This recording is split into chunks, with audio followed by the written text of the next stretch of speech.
नमस्कार.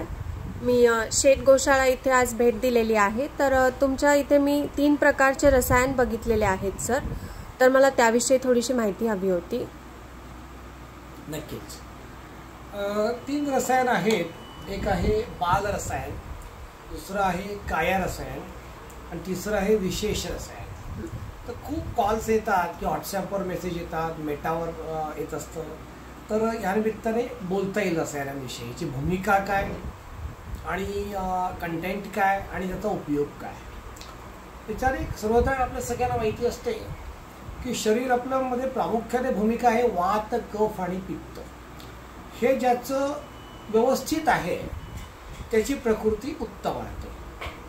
आणि ज्या वयामध्ये कफ उत्तम असायला हवा त्या वयामध्ये कफ जर वीक असेल, अशक्त असेल, तर तो योग्य भूमिका नाही पार पडू शकत. ज्या वयामध्ये पित्त नीट हवं त्या वयामध्ये जर विकृत झालं तरी दोष येतात. आणि ज्या वयामध्ये वात बिघडला त्या वयामध्ये परत आपण अजून बिघडलो काही करू शकत नाही. जेव्हा मुलगा लहान असतो 17, 18, 16 वर्षापर्यंत, हल्ल्या काळात तर 20-25 पर्यंत तो अध्ययन करत असतो, अभ्यास करत असतो. त्यामुळे आज्ञा पालनाची आवश्यकता असते. स्कूलमध्ये, कॉलेजमध्ये टीचरचं, प्रोफेसरचं ऐकणं यायला खूप महत्त्व आहे. तेवढंच नाही, घरी सुद्धा ऐकलं पाहिजे. मग त्याच्या मैदानावर स्पोर्ट्स शिकवणाऱ्याचं ऐकलं पाहिजे. तर असं समोरच्याचं ऐकणं, आज्ञांकित असणं आणि त्याचवेळी त्याची प्रतिभाशक्ती, त्याची बुद्धी, ती सगळी जागरूक असणं, त्यांनी खेचण्याची, घेण्याची त्याची वृत्ती असणं, सगळ्यासाठी कफ खूप कारणीभूत असतो. म्हणून ज्याच्यामध्ये कफ चांगला आहे, कंट्रोल आहे आणि चांगला आहे, तो मुलगा आज्ञाधारक असतो, तो मुलगा अभ्यासू असतो. आजच्या जगात त्याला आपण गुणी म्हणतो, सिन्सिअर म्हणतो. वाह, काय मुलाच्या क्वालिटीज आहेत असं आपण म्हणतो. कसं ओळखायचं त्याला? म्हणजे डोळ्याला चेक करा, थोडी लाली आढळेल तुम्हाला. डोळ्याच्या हे जे खालचा भाग आहे थोडी लाली आढळेल. तुम्ही म्हणाल माझ्या नवऱ्याच्या पण डोळ्याला थोडी लाली आहे, असू शकते. तर ज्याच्यामध्ये कफ चांगल्या प्रमाणात आहे त्याच्या डोळ्याला ही लाली असते. तर काय भूमिका याच्यामध्ये कफामध्ये? तर कफ मी म्हणालो असं आज्ञाधारकता देतो, बुद्धी देतो, ताकद देतो. ताकदीपेक्षाही तो बुद्धी घेण्याची ताकद देतो, अभ्यास करण्याची इच्छा देतो. समोरच्याचा तो ऐकतो, तो बंडखोर नसतो. ज्याचा कफ चांगला आहे तो बंडखोरी करत नाही जास्त, तो जास्त मस्ती, निगेटिव्ह अर्थाने मस्ती करत नाही, तो पळ नाही काढत त्या ठिकाणी. तो ऐकून घेईल, काय करायला लागेल तर विचार करेल. मग हे गुण कोणाला हवेत सांगा? हे गुण विद्यार्थ्यामध्ये हवे. की एखादं गणित नाही सुटत आहे तर माझ्या टीचरना विचारेल, प्रोफेसरना विचारेल, घरी शक्य असेल, बाबा नाही असेल त्यांना विचारेल. काही करून मी ते करेन, त्यासाठी मी अभ्यास करेन जास्तीत जास्त काळ. तर अशी ही जी वृत्ती आहे, अभ्यासाची वृत्ती, ती येण्यासाठी एक गुण लागतो, कॉन्सन्ट्रेशन, एकाग्रता. ती एकाग्रता सुद्धा ज्याचा कफ नीट आहे त्याच्यामध्येच असते. तर कफ नीट ठेवण्याची गरज आहे. त्यासाठी आम्ही काढलेला आहे बाल रसायन. मी स्वतः पंचगव्य विद्यापीठाचा विद्यार्थी आहे. मी एडीपीटी तिथे केलंय, आयपीटी तिथे केलंय. या कोर्सेसमध्ये सगळं शिकवलं जातं. तुम्ही पण डॉक्टर नरेंद्र वर्मांचे कोर्सेस करू शकता आणि हे ज्ञान मिळवू शकता. याच्याशिवाय आयुर्वेदाचे छान छान ग्रंथ आहेत, त्याच्यात सुद्धा माहिती दिलेली आहे. तर कफ वृद्धिंगत होण्यासाठी काय काय लागतं ते सगळं ह्या बाल रसायनामध्ये आम्ही ऍड केलेलं आहे. आणि प्रामुख्याने याच्यामध्ये आमच्या देशी गाईचे, आमच्याकडे कोकण कपिलेचं तूप आहे. याच्यामध्ये त्या तुपामध्ये घटून प्रक्रिया करून हे उत्तम बनलेलं आहे बाल रसायन, की जे आपलं कफ व्यवस्थित ठेवतं, कंट्रोल ठेवतं आणि तो मुलगा अभ्यासू बनतो, त्याचं कॉन्सन्ट्रेशन कुठल्याही कामावरचं वाढतं. आता तो 25 वर्ष झाला, 26 झाला, 27 झाला, जॉबला लागला, नोकरीला लागला, किंवा तो बिझनेस करायला लागला. अशा वेळेला त्याच्यामध्ये एनर्जी यायला लागते. आता नुसतं कॉन्सन्ट्रेशन नाही चालत, मेहनत करायची असते, ताकद लावायची असते, इच्छाशक्ती पाहिजे त्याला. ही इच्छाशक्ती, मेहनत करण्याची ताकद आणि इच्छा आहे कोण देतं?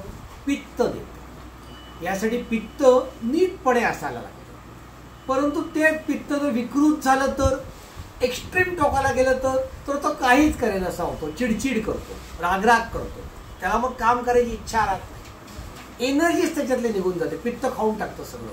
अशा वेळेला पित्त नुसतं कंट्रोल करायचं नाही, योग्य लेवलपर्यंत न्यायचं आणि कफ आणि वात हे सुद्धा त्याच्या खालोखाल योग्य ठिकाणी नेऊन बसवायचे.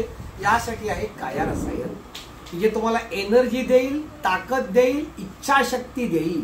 काम करण्याची तुम्हाला जी मुळात हौस पाहिजे ती तुम्हाला काय रसायन देईल. ठीक आहे, तुम्हाला कॉन्सन्ट्रेशन हवंय, अभ्यास करण्याची इच्छा हवे, बाल रसायन घेतलं पाहिजे, कफ वाढला पाहिजे, आणि मग पित्त वाढलं पाहिजे, पण विकृत अर्थाने नाही, नीट अर्थाने पाहिजे. काय रसायन त्याच्यासाठी. आता आपण जर 55-60 ओलांडली तर काय चित्र असतं, तर सगळ्या दृष्टीने आयुष्य घालवल्यामुळे अनुभव आलेले असतात. लोकांशी कसं वागायचं, कसं बोलायचं, पत्नीशी कसं वागायचं, आईवडील असे शिल्लक त्यांच्याशी कसं वागलं पाहिजे, भावांशी आपल्या कसं वागलं पाहिजे, वेगवेगळ्या डीलरशी वागायतले कसं वागलं पाहिजे, आपल्या सप्लायरशी कसं वागलं पाहिजे, आपल्या बॉसशी कसं वागलं पाहिजे, सगळं कळलेलं असतं. परंतु इच्छा कसलीच राहत नाही. ब्लँकेट घेऊन झोपावं असं वाटतं, ब्लँकेटवर दुसऱ्या कोणतरी अंगावर टाकावं, इतका आळस आलेला असतो. आणि मग किटकिट, चिरचिर हे तर सगळं आहेच. हे काय व्हायला कारण, वात विकार वाढलेला असतो, तो वात घोटाळा करतो. म्हणून मग त्या वयामध्ये 55-60 नंतर जर वर गेलेला वात, प्रबळ झालेला वात खेचून आणला आणि तो बरोबर कंट्रोल केला, आणि कफ आणि पित्त जे रसात तळाला गेलेलं आहे ते पण त्याच्या खाली जेमतेम उभं केलं आणून, तर काय होईल, तर मग 60-70 नंतर नवीन इनिंग सुरू होईल.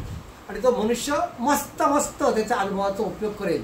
तो तरुणासारखा धावणार नाही, पण दमदार चालेल, आणि आपल्या आयुष्यभरामध्ये जे केलंय त्याच्या सरताज मुकुट असं तो छान काम करून नातवंडांना योग्य बिझनेसवर नेऊन ठेवेल.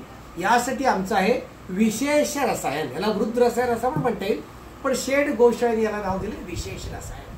तो वात विकार कंट्रोल करून त्याला ताकद देण्यासाठी वय वर्ष 55-60 नंतर विशेष रसायन, वय वर्ष 25 नंतर एनर्जेटिक होण्यासाठी, इच्छाशक्ती निर्माण होण्यासाठी, काम करावं असं वाटण्यासाठी काय रसायन, त्याच्या अलीकडे अभ्यास करायची इच्छा होण्यासाठी, आज्ञा पाळण्यासाठी, नम्र होण्यासाठी, हे जग मला खूप छान आहे, हे जगापासून मी खूप शिकणार आहे असं वाटून, सगळं काही जगाकडनं घेण्याची इच्छा मिळवण्यासाठी बाल ही 3 रसायन आपल्याकडे तयार होतात. नमस्कार. खूप छान माहिती दिलीत सर आपण या 3 रसायनाविषयी. धन्यवाद.